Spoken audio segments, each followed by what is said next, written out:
శారీస్ ప్రతి 10,000 రూపాయల కొనుగోలుపై ఒక గోల్డ్ కాయిన్ ఉచితం. ఒక 10 క్వశ్చన్స్ మీకు 10 క్వశ్చన్స్ మ్యామ్కే అడుగుతాను. కాకపోతే ఏంటి అంటే మీ గురించి మ్యామ్కి అడుగుతాను, మ్యామ్ గురించి మీకు అడుగుతాను. ఎవరు కరెక్ట్గా చెప్తారో చెప్పాలి.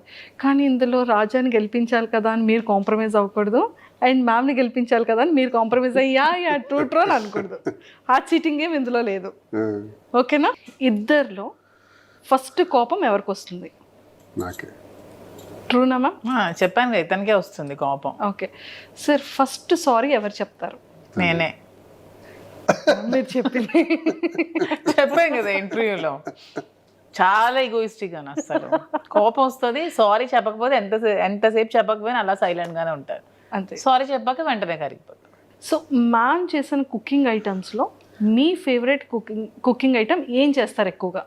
నాటుకోడి ఫ్రై. ఇదేదో నేనే ఓడిపోయేటట్టుందని.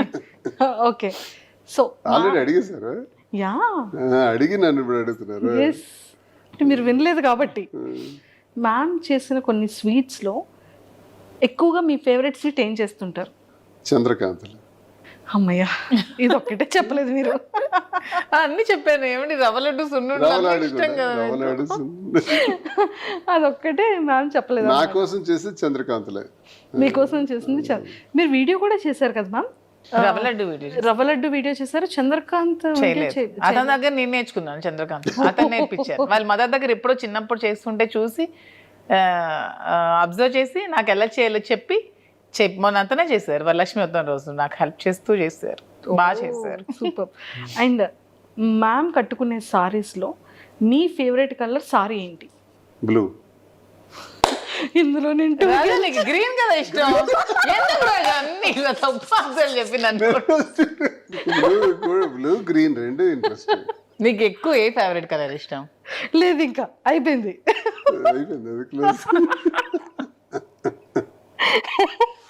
నేను 2 గెలిచాను మ్యామ్, ఒకటి స్వీట్. లేదు, అతను తప్పు చెప్పారు ఆన్సర్. అసలు అతను గ్రీన్ ఇష్టం. అసలు గ్రీన్ ఇష్టం, బ్లూ కూడా. గ్రీన్ ఇష్టం. ఇదేదో బాగుంది. ఎప్పుడైనా సరే వైఫ్ని అడిగేటప్పుడు హస్బెండ్ ఉంచకూడదు, అప్పుడు రియల్గా బయటకు వస్తాయి ఆన్సర్స్. సూపర్. సో మ్యామ్కి ఇష్టమైన హీరో ఎవరు? సూర్య. మ్యామ్కి ఇష్టమైన యాక్ట్రెస్ ఎవరు? యాక్ట్రెస్ అనుష్క. కాదు, నాకు 9th ఇష్టం. నేను 3 పాయింట్స్ గెలిచాను. 3 పాయింట్స్ గెలిచాను. ఓకే. అండ్ జనరల్ గా తనకి ఫ్యాన్ అన్నది లేదు, అన్ని చూస్తుంటది కదా. చెప్పాను కదా నేను అన్ని చూస్తాను సార్. అంటే తను అన్ని చూస్తారు, కానీ ఏదో అప్పుడప్పుడు అలా చెప్తుంది. అది అనుష్క అని విన్నాను.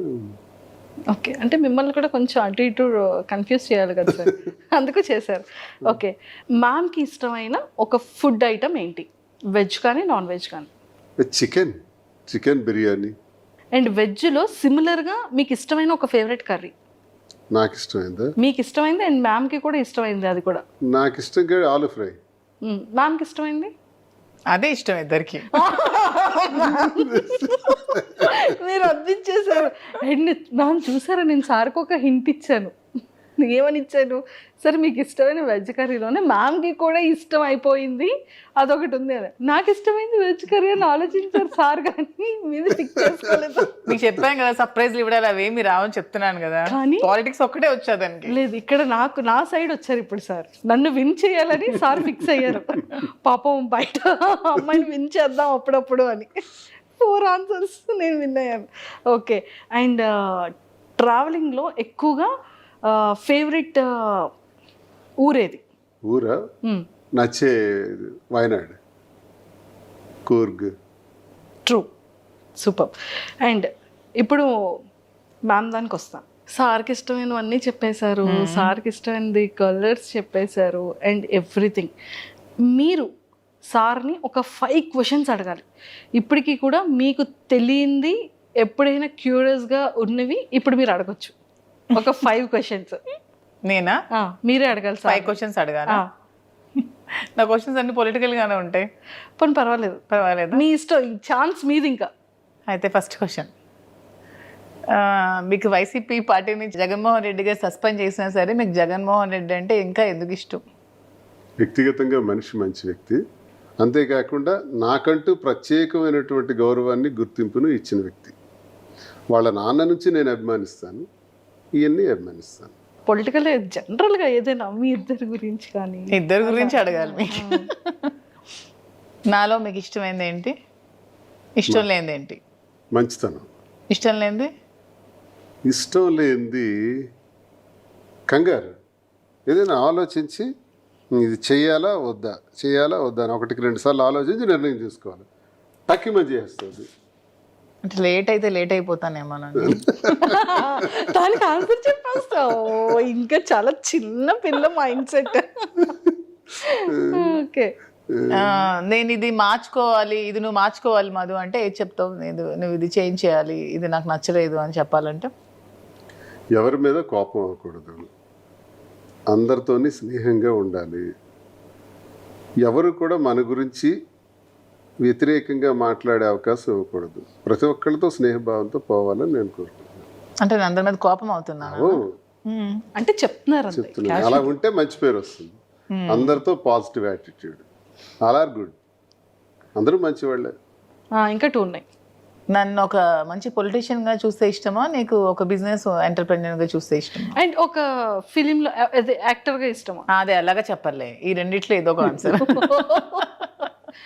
ఫీల్డ్ ఏదైనా సరే ఒక సక్సెస్ఫుల్ పర్సన్గా ఉంటే నాకు చాలు. అది పొలిటికల్, బిజినెస్, ఇంకో ఫీల్డా ఏదైనా సరే అందులో సక్సెస్ అయ్యి మంచి జరిగితే చాలు. నాలాగే సోషల్ మీడియాలో ట్రోల్స్కి గురై కొన్ని అవమానాలు ఎదుర్కొన్న ఇంకొక ఉమెన్ చాలా మంది ఉంటారు కదా, వాళ్ళకి ఏం చెప్పాలనుకుంటున్నాను? మనిషి మళ్ళీ పుట్టాం, ఒకసారి పుట్టాం, ఒకసారితోనే మళ్ళీ పోతాం. ఎలా వచ్చాం అలా పోతాం. ఒంటరిగానే వచ్చాం, ఒంటరిగానే పోతాం. మనతో ఎవరూ రారు, మనం సంపాదించుకునేవి ఏవీ రావు. కాబట్టి అందరితో స్నేహంగా మంచిగా వెళ్ళిపోవటం ఒకటి ప్రతి ఒక్కరు అలవాటు చేసుకోవాలి. నేను ఈరోజు చనిపోతాను, ఆత్మహత్య చేసుకుంటాను, నా జీవితంలో ఇది ఫెయిల్ అయ్యాను కాబట్టి నేను ఇంకా బ్రతకను, డిప్రెషన్లోకి పోవటం, ఇలాంటివి మానుకోవాలి. నీ వైపు చూసి నేర్చుకోవాల్సింది ఏంటంటే అందరూ నీ తాలూకా ధైర్యం. ఎంతమంది విమర్శించినా, ఎన్ని ట్రోల్స్ వచ్చినా, ఎంత నీచంగా ట్రోల్స్లో వాళ్ళు మాట్లాడినా నవ్వుకుంటూ ఆస్వాదిస్తున్నావు. It's great thing. అందరూ అలా ఉంటే ఇబ్బందే ఉండదు. మంచి చేసినా విమర్శిస్తారు. దేవుడిని విమర్శించే వాళ్ళు ఉన్నారు, దేవుడు లేడు అని చెప్పి వాదించే వాళ్ళు ఉన్నారు. సో ఏది మంచి ఏది చెడు మనం మంచి అనుకుని మనం చేసుకుని వెళ్తే ఎవడేమనుకున్నా మనకు అనవసరం. దానికి నువ్వు స్ట్రాంగ్గా నిలబడగలవని నమ్మకం నాకుంది. నీలాగే అందరూ కూడా ధైర్యంగా ఉంటే చాలు. సో ఎవరితో ఎవరు రారంటున్నారు కదా, మధు మీతో లాస్ట్ వరకు వస్తుందని నమ్మకం మీకుందా? ఇది వచ్చేసారు కదా ఆల్రెడీ. ఇది భౌతికమైంది. ఇది లాస్ట్ మినిట్ వరకు ఇది తప్పదు. కానీ మనం శారీరకంగా మనము ఈ భూమి నుంచి పోతాం కదా, పోయేటప్పుడు ఒక్కడమే పోతాం. అదే సృష్టి రహస్యం. సరే, మ్యామ్కి 5 క్వశ్చన్స్ అయిపోయి నాకు క్వశ్చన్ మాత్రం వదలలేదు. చెప్పిన మధ్యలో దూరకుండా నీకు ఎలాగైనా లాస్ట్లో అడగాలి అని చెప్పి అది క్లియర్ చేస్తారు. మ్యామ్ మీరు ఉంటారు మ్యామ్ లాస్ట్ వరకు 100% ఉంటారు అనే విషయం అది సార్కి అది ఎప్పుడో 100% తెలుసు కాబట్టి ఇంకా సొసైటీలోకి చాలా ఓపెన్ స్టేట్మెంట్ అనేది పాస్ చేసేసారు. ఆ నమ్మకం రాకుండా సార్ అయితే ఖచ్చితంగా స్టేట్మెంట్ పాస్ చేయరుగా. సో అంతే కదా సార్, నేను మీకే సపోర్ట్ కాదు, ట్రూ. నువ్వే నాతో ఉంటావు, నేనే నీతో ఉంటాను. ఒకరికొకరు నోబడీ కెన్ టచ్ అనండి. మ్యామ్కి ఆన్సర్ వచ్చేసింది ఇప్పుడు క్లియర్గా. చూడండి, మీరు లాస్ట్ వరకు ఎవరికి ఎవరు ఉండరు, ఒకరు వెళ్తాం అనగానే ఒక్క బయటికి రాకుండానే కళ్ళంటి వాటర్ అలా వచ్చేసాయి. మీరు అబ్జర్వ్ చేశారా? బయటికి పైకి అంటే మనిషి మరణించటం ఎలా జరుగుతుంది? ఒక్కడమే వస్తాం, ఒక్కడమే పోతాం. Yes, true sir. సరే, యాక్సిడెంట్లో కలిపి 10 మంది పోవటం అది వేరు, 10 మంది ఒకేసారి పోవటం అది వేరు. అది కూడా అలా రాసి పెట్టింది కాబట్టి అలా జరుగుతుంది. అది నేను చెప్తున్నా. బ్రతికున్నంత వరకు ఇది శాశ్వతం, మనం ఇలాగే ఉంటాం, అందులో డౌట్ ఏం లేదు. మేము ఓకేనా? ఓకే. క్లారిటీ వచ్చింది కదా. ఒక్కసారి పాపం కళ్ళంట నీరు ఇలా తిప్పేసుకున్నారు. అండ్ ఇప్పుడు నేను అడిగేస్తాను సార్, మ్యామ్కి కోపం వచ్చేటప్పుడు మ్యామ్ బిహేవియర్ ఎలా ఉంటుంది? అలాగే చెప్పాలి మీరు. ఆ కోపం వచ్చినప్పుడు మాత్రం కొంచెం అన్నీ మర్చిపోయి బిహేవ్ చేస్తుంది. అంటే ఎంత ఎక్స్టెంట్గానే వెళ్ళిపోతుంటుంది. అలా వద్దంటాను నేను. కోపం వచ్చేటప్పుడే మనిషి ఎక్కువ ఆలోచించాలి. ప్రశాంతంగా ఉండేటప్పుడు ఆలోచించడానికి ఏముంటుంది? కోపం వచ్చేటప్పుడు మనం ఎప్పుడైతే ఆలోచిస్తామో అదే స్థితప్రజ్ఞత. అప్పుడే మనం డెసిషన్ తీసుకోవడానికి మంచి అవకాశం వస్తుంది. ఆ కోపంలో రాంగ్ డెసిషన్స్ వస్తాయి. అది వద్దని చెప్తాను. అది ఎవరికైనా తినైనా వచ్చి ఎవరికైనా జనరల్గా కోపం వచ్చేటప్పుడు ఆ నిర్ణయం తీసుకోవద్దు అంటాను నేను. ఆ కోపాన్ని తగ్గే వరకు ఆ నిర్ణయాన్ని మాత్రం వాయిదా ఇస్తే ఎవరికైనా మంచిది. మ్యామ్ ఇచ్చిన సర్ప్రైజెస్ చాలా ఉంటాయి. అంటే యాక్చువల్గా ఫీమేల్ ఎక్కువ సర్ప్రైజెస్ చేస్తూ ఉంటారు కపుల్స్లో. అలా మీకు ఇచ్చిన సర్ప్రైజెస్లో మీ ఫేవరెట్ సర్ప్రైజ్ ఏంటి? చాలా బ్రేస్లెట్ ఒకసారి సడన్గా కొనిచ్చారు, తర్వాత వాచెస్ సడన్గా తెచ్చి పెడుతుంది. నాకు ఇష్టమైన అంతే, ఇంకేముంటాయి? వాచెస్, బ్రేస్లెట్స్, కార్, ఇలాంటివి.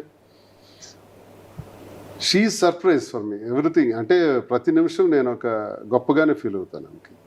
ఆమె ఏదో ఇస్తే సర్ప్రైజ్ అవటం కాదు, నాతో ఉండి నాకు ఇన్ని రకాలుగా నిలబడి నాకు అండదండలుగా ఉండి ఎక్కడైతే పడిపోయానో మళ్ళీ అక్కడి నుంచి లేపి తట్టి నేనున్నాను, తప్పకుండా నువ్వు మళ్ళీ ఆ ఉన్నత స్థానానికి రావాలి, యథాస్థితిని పొందాలని తను ప్రతి నిమిషం ఉంటుందా. It's a great surprise. Favourite. అయ్యో పాపం వచ్చేస్తున్నాయి వాటర్. అయ్యయ్యో అయ్యో మ్యామ్ చాలా హ్యాపీయెస్ట్ థింగ్ చెప్పారు. మంచి అసలు చూసారా మెమొరబుల్. అంటే మిమ్మల్ని మేము ఇందాక ఎంత ఇది చేసినా ఏడుపు రాలేదు, కానీ సార్ చెప్పగానే ఒక్కసారి పాపం అయ్యయ్యో.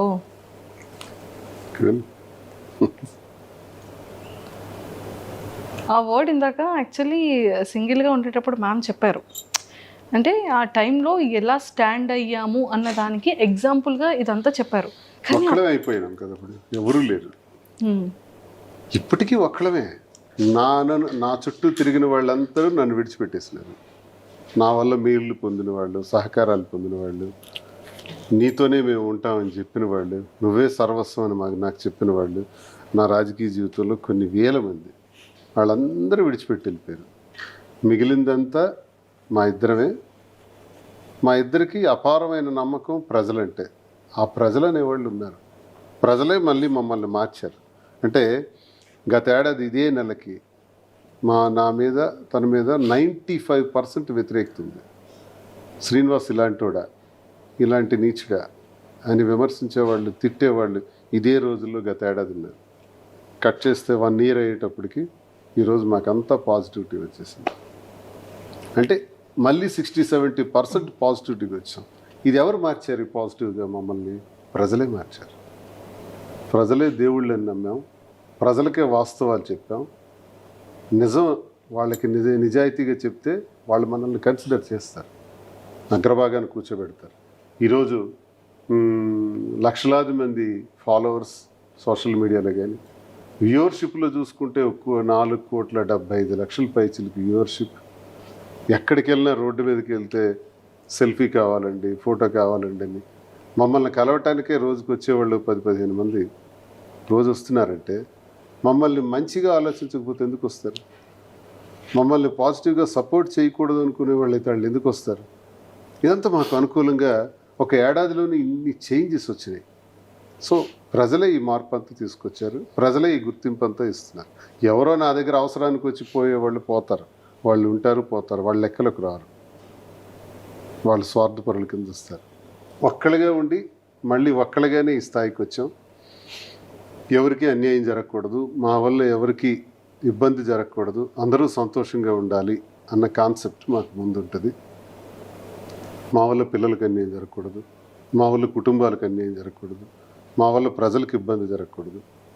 బ్రతికితే 1,000 మంది మన చేతుల మీద బ్రతకాలి, జీతాలు ఇస్తూ వ్యాపారాల్లో అధిగమిస్తూ వాళ్ళందరికీ ప్రోత్సహించే విధంగా ఉండాలనేది కోరిక. అది ఈరోజు అటువైపు అడుగులు వేసాం. ఆ అడుగుల వైపు విజయం సాధించుకుంటూ ముందుకు వెళ్తున్నాం. అండ్ బిజినెస్లో కూడా మ్యామ్కి మీరు చాలా సపోర్ట్ చేశారని అండ్ యాక్టింగ్ ఇంట్రెస్ట్ ఉన్న దానికి కూడా సపోర్ట్ చేశారని మ్యామ్ చెప్పారనమాట. సో ఇప్పుడు బిజినెస్ ఎలా ఉంది సార్? బాగుంది, సక్సెస్ఫుల్గా ఉంది. కాబట్టి ఫర్దర్ బ్రాంచెస్ కూడా ప్లాన్ చేస్తున్నాం. జూబ్లీ హిల్స్లోను, నెక్స్ట్ విశాఖపట్నంలో కూడా బ్రాంచ్, ఇంక బ్రాంచెస్ వైపు వెళ్తున్నాం. ఒకటి సక్సెస్ అయింది కాబట్టి కాంచీపురం ఒక్లా సిల్క్స్ అన్నది ప్రజల సహకారంతో ఈ తెలంగాణ ప్రజలందరికీ కూడా మేము రుణపడి ఉన్నాం. వారికి మా సాష్టాంగ ప్రణామాలు. అలాగే ఆంధ్రప్రదేశ్ నుంచి మాకు వస్తున్నటువంటి విపరీతమైన సపోర్ట్తో ఈ బిజినెస్ సక్సెస్ అయింది. మంచి వెరైటీస్ పెడుతున్నారు, రీజనబుల్ ప్రైస్ ఉంది. ఒక్లా సిల్క్స్కి వెళ్తే అంతా మాకు మంచి క్వాలిటీ దొరుకుతుందనే నమ్మకం ప్రజల నుంచి మాకు వస్తుంది. ప్రజలు నమ్ముతున్నారు, అదే మాకు పెట్టుబడి. సూపర్. ఆ గుడ్ విల్ పొందగలిగాం. దీంతోనే ఫర్దర్ బ్రాంచెస్ కూడా వెళ్తున్నాం. ఇంకా జ్యువెలరీ రంగంలో కూడా అడుగు పెట్టాలి, అవి కూడా డెవలప్ చేయాలని చూస్తున్నాం. సూపర్. ఒక 10 క్వశ్చన్స్ మీకు 10 క్వశ్చన్స్ మ్యామ్కే అడుగుతాను. కాకపోతే ఏంటి అంటే మీ గురించి మ్యామ్కి అడుగుతాను, మ్యామ్ గురించి మీకు అడుగుతాను. ఎవరు కరెక్ట్గా చెప్తారో చెప్పాలి. కానీ ఇందులో రాజాని గెలిపించాలి కదా అని మీరు కాంప్రమైజ్ అవ్వకూడదు, అండ్ మ్యామ్ని గెలిపించాలి కదా అని మీరు కాంప్రమైజ్ అయ్యా ట్రూ అని అనకూడదు. ఆ చీటింగ్ ఏమి ఇందులో లేదు, ఓకేనా? ఇద్దరిలో ఫస్ట్ కోపం ఎవరికి వస్తుంది? నాకే. ట్రూనా మ్యామ్? చెప్పాను కదా, ఇతనికే వస్తుంది కోపం. ఓకే సార్, ఫస్ట్ సారీ ఎవరు చెప్తారు? నేనే మీరు చెప్పింది చెప్పాను కదా ఇంటర్వ్యూలో, చాలా ఈగోయిస్టిక్ అని అసలు కోపం వస్తుంది. సారీ చెప్పకపోతే ఎంతసేపు చెప్పకపోయినా అలా సైలెంట్గానే ఉంటారు.